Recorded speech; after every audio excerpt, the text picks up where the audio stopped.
जब अनिरुद्ध जाना का साथ नहीं देता है तो वो भी उसको सबक सिखाने का फैसला कर लेती है। हालांकि यहाँ पे छोटन अपने गुस्से को कंट्रोल नहीं कर पाता और साफ साफ वो अर्शी पे भी हाथ उठाने को तत्पर हो जाता है, जो सच में काफी ज्यादा कॉम्प्लिकेटेड बन जाती है। लेकिन बात करें एपिसोड की स्टार्टिंग की तो हॉल से ही होती है। सच्चाई सामने आने के बाद में अब जनक पे कई सारे सवाल उठते हैं, लेकिन इन सभी सवाल का जवाब ना चाहते हुए भी छोटन दे ही देता है कि अब जिस लड़की को बूढ़ा समझ रहे हैं या फिर जिस लड़की को अनिरुद्ध तुम उल्टा सीधा बोल रहे हो, उसने ही तुम्हारी जान बचाई है, इसने खून दिया, इसके पूजा पाठ ये सारी चीजें सिर्फ तुम्हारे लिए की, तुम्हारी इतनी सेवा सिर्फ यही कर सकते थे।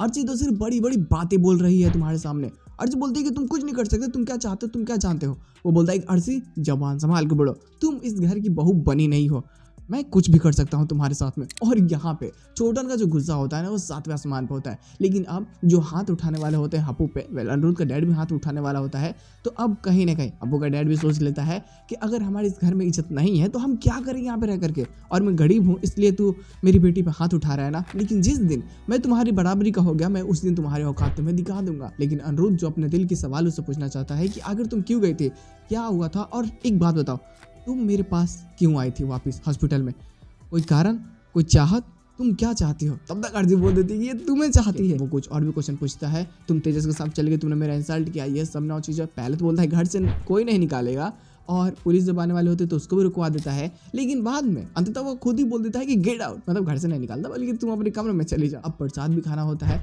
तो ये खुद नहीं जाता और भेजता है रिमी को कि तू जा बुला करके ला उसको, ठीक है। यहाँ पे जैसे जाती है रिमी उसको बुलाने के लिए तो अब उसकी बेइज्जती कर देती है कि ये नकचड़ी बहुत बोलती है, चश्मिश बार बार सबकी बेइज्जती करती है।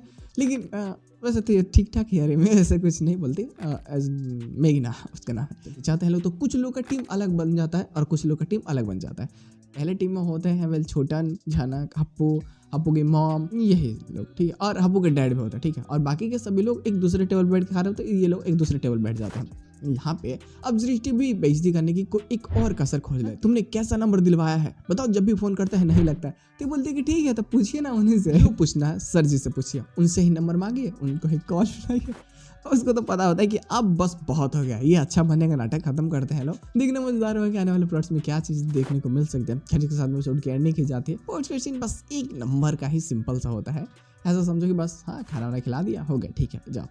अब इसका एक्स्ट्रा पोस्ट सीन जो होंगे वो ही बेहतरीन होंगे, लेकिन फिर भी अगर उससे पहले आ जाती है देख लेंगे लोग, बात करेंगे लोग उसके बारे में।